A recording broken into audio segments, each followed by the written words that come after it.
Hello అండి, welcome to Shweta's NEFT. మీరు చూస్తున్నది సేమియా రొయ్యల పులావ్. ఈవినింగ్ స్నాక్స్లా కానీ మార్నింగ్ బ్రేక్ఫాస్ట్ కానీ చాలా ఈజీగా రెడీ చేసుకోవచ్చు. మీడియం సైజ్ రొయ్యలు 1/2 కిలో, కరివేపాకు, పచ్చిమిర్చి, అల్లం వెల్లుల్లి పేస్ట్, మరాఠీ మొగ్గ, షాజీరా, బిర్యానీ ఆకు, మసాలా దినుసులు పౌడర్ చేసుకోవడం కోసం.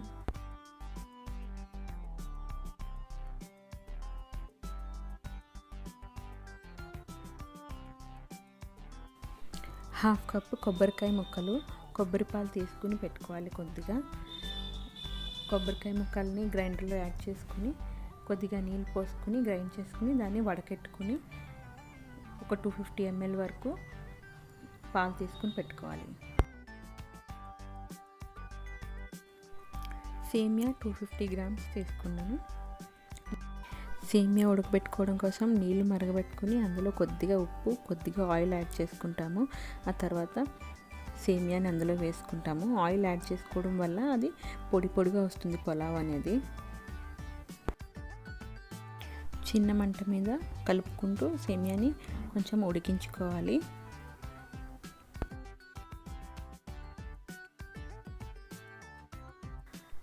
ఉడికిన తర్వాత స్టవ్ ఆఫ్ చేసుకొని ఆ వేడి నీళ్ళు తీసేసుకొని అందులో కొద్దిగా చల్లనీళ్ళు యాడ్ చేసుకోవాలి.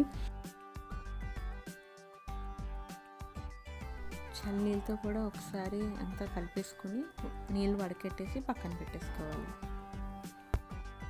అలా చల్లనీళ్ళు యాడ్ చేయడం వల్ల సేమియా పులావ్ అనేది చాలా పొడి పొడిగా ముద్దగా అయిపోకుండా వస్తుంది మనకి.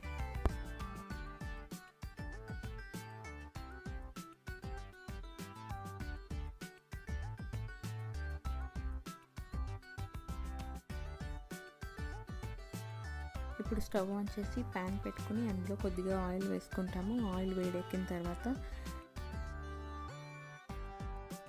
మరాఠీ మొగ్గ, షాజీరా, బిర్యానీ ఆకు, కరివేపాకు, పచ్చిమిరపకాయలు వేసుకొని వేయించుకుని తర్వాత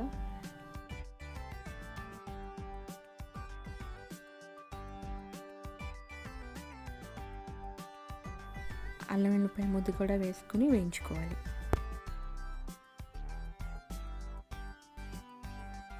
అల్లం వెల్లుల్లిపాయ ముద్ద పచ్చివాసన పోయే వరకు వేయించుకున్నాక గరం మసాలా వేసి అది కలుపుకొని కడిగి పెట్టుకున్న రొయ్యలను కూడా యాడ్ చేసుకోవాలి. రొయ్యల నుంచి వచ్చిన వాటర్ అంతా పోయిన తర్వాత అందులో కారం, ధనియాల పొడి, ఉప్పు, పసుపు తగినంత యాడ్ చేసుకుంటాము.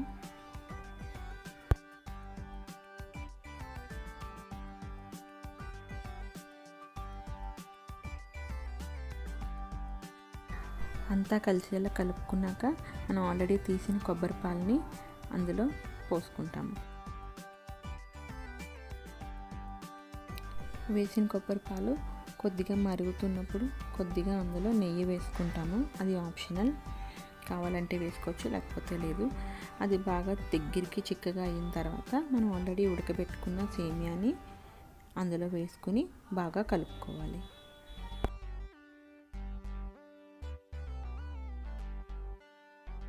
మీరు చూస్తున్న విధంగా ఆ మిశ్రమం అంతా సేమియాకి పట్టేలాగా పైనుంచి కిందకి బాగా కలుపుకోవాలి.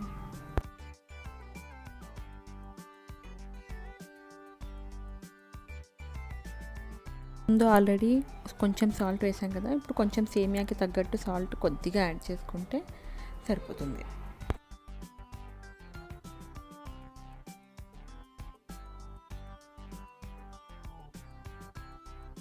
అంతా కలిసేలా కలిపేసుకున్నాక కొత్తిమీర ఆకులు చల్లేసుకొని ఒకసారి కలిపేసుకొని సర్వ్ చేసుకోవచ్చు. వేడిగా తిన్నా, చల్లారిపోయిన తర్వాత తిన్నా సరే పొడి పొడిగానే ఉంటుంది, అస్సలు ముద్దగా అవ్వదు. తప్పకుండా ట్రై చేయండి. వీడియోని లైక్ చేయండి, షేర్ చేయండి, ఛానల్ని సబ్స్క్రైబ్ చేసుకోండి.